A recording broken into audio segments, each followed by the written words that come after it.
In this video, we will be walking you through how to set up macros in ProScoreboard. Macros are one-click triggers for exciting visuals, like crowd prompts, hype videos, or full-screen graphics. They're perfect for short, high-energy moments. Now, if you want long-looping content, like background visuals or ambient motion, those belong in the graphics bin. We've got a separate video on that.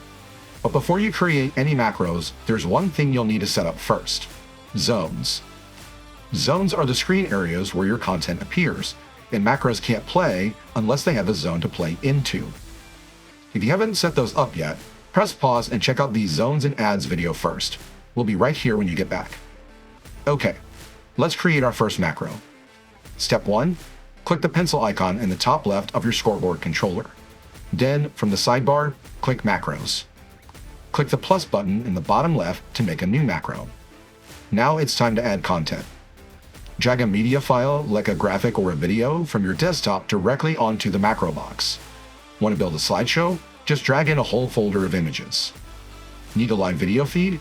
Right-click on the macro and select Live Video. Now that we've created our macro, let's configure how it behaves. Click your macro to open its properties. You'll see those on the right. First up, Clear Actions. Check off any layer you want to hide when the macro goes live. For example, want to hide the scoreboard? Check Scoreboard. Next, Behavior.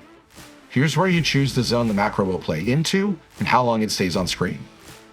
Set the duration to whatever you need, or set it to 0 if you want it to stay live until you clear it manually. If it's a slideshow, you'll also see an interval option to set how long each image plays. Now, let's talk about overlays. If you want to fire a lower third or sponsor logo alongside your macro, you can do that right here. Just remember those overlays will stay on screen until you turn them off manually. You'll also see other actions you can toggle depending on your setup. And if your macro has a duration, you'll also see end behavior options.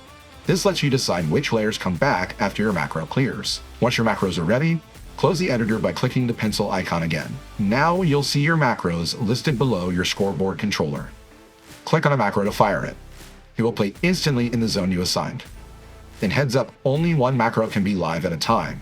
If you click a new one, the current macro clears automatically and the new one takes over.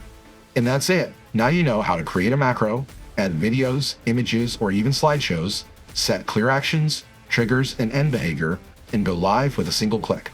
Whether you're in a gym, a stadium, or a high school press box, macros in ProScoreboard make you look polished and in control. Want more tips? Check out our other tutorials in this series, or go to renewedvision.com/ProScoreboard for more information. Thanks for watching.